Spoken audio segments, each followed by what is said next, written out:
Hey everybody, how's it going? It's LTM here. It is Halloween night. I apologize for uploading this the next day or the day after Halloween, but it's pretty late and I've been busy all day. I am in my house right now. I have the TV on set and I'm about to watch probably one of my most anticipated films along with Pinocchio, Wendell and Wild. For those who don't know, Wendell and Wild is directed by Henry Selick, who also directed The Nightmare Before Christmas and Coraline. I'm really looking forward to this movie. Hoping that it's good. I do also know that this movie had a little bit of development hell in the past few years. And usually with movies like that, they don't end up being very good. But there's a good chance it could be. So I'm gonna sit down, shut up, and watch Wendell and Wild.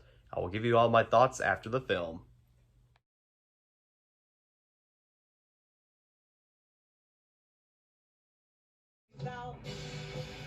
Well, guys, that was Wendell and Wild. Let me just turn this thing around.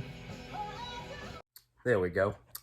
Okay, so as I said at the beginning of this video, this was a Henry Selick film. Henry Selick directed The Nightmare Before Christmas, Coraline, and James and the Giant Peach. And I also forgot to mention that this was also produced by Jordan Peele, who worked on Get Out, Us, Candyman, and the recent film Nope. That explains a lot. This out of all the movies Henry Selick has directed, this has to be his darkest film that he's made. And that's a good thing. And out of all the movies he's made, this has to be my favorite film. Now, I do still prefer Nightmare Before Christmas or Coraline over this movie. But in terms of in terms of the stuff that he's made, comparing this to something like, say, Monkey Bone, this was a massive improvement. And the reason why I compare this movie a little bit to Monkey Bone, not only because he directed that film, but both this movie and Monkey Bone were aimed more for adults. So unlike Nightmare Before Christmas and Coraline, where this was technically made for kids and adults, this movie's going straight up for adults. Not just because of the tone and how dark it is, but also because there's some adult content in it. And I've talked a lot about it on my other channel. I adore adult animation. I think it's underappreciated, and I hope we do get more of it in the near future. And I'm glad we get films like this nowadays. Let's start off with the story. The story is about a little girl, and she basically loses her parents in a car accident, and she grows up to be this teenage brat, basically rebel. And basically, she ends up at this school, and it turns out we have this secret where she has demons. And these demons are called Wendell and Wild, played by Jordan Peele and Keegan-Michael Key. And basically, Wendell and Wild want to use this power, has this power where they have this glue or shaving cream or whatever, where they could bring back people from the dead.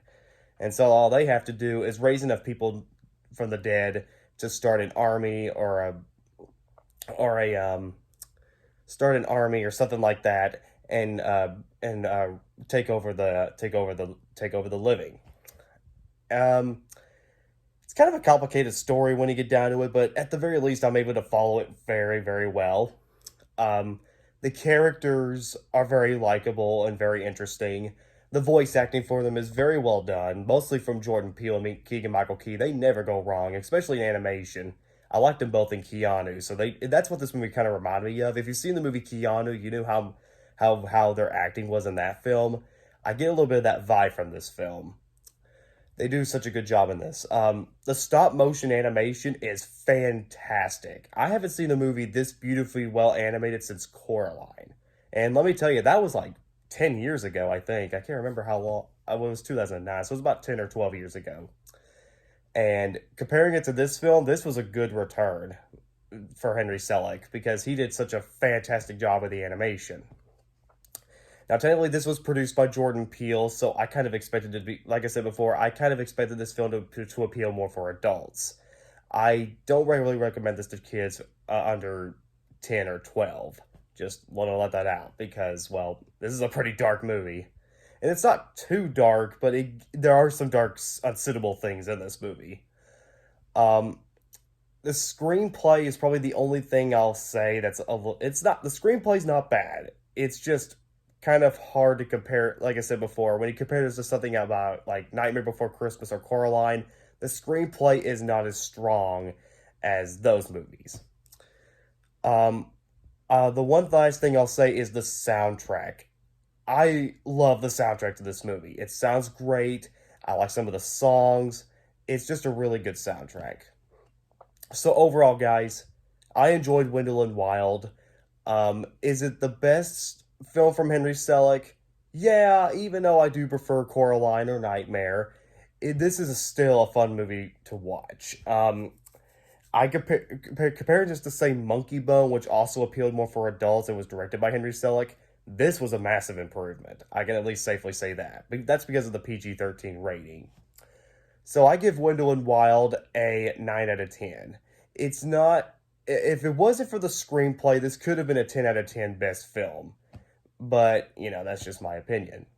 So, that's Wendell and Wild. I hope you guys enjoyed this review. Hope y'all had a great Halloween. Please subscribe, comment below, let me know. I do have an editorial this Wednesday on Bill Jensen, so keep an eye on that. This is LTM signing out, and I'll see you guys next time.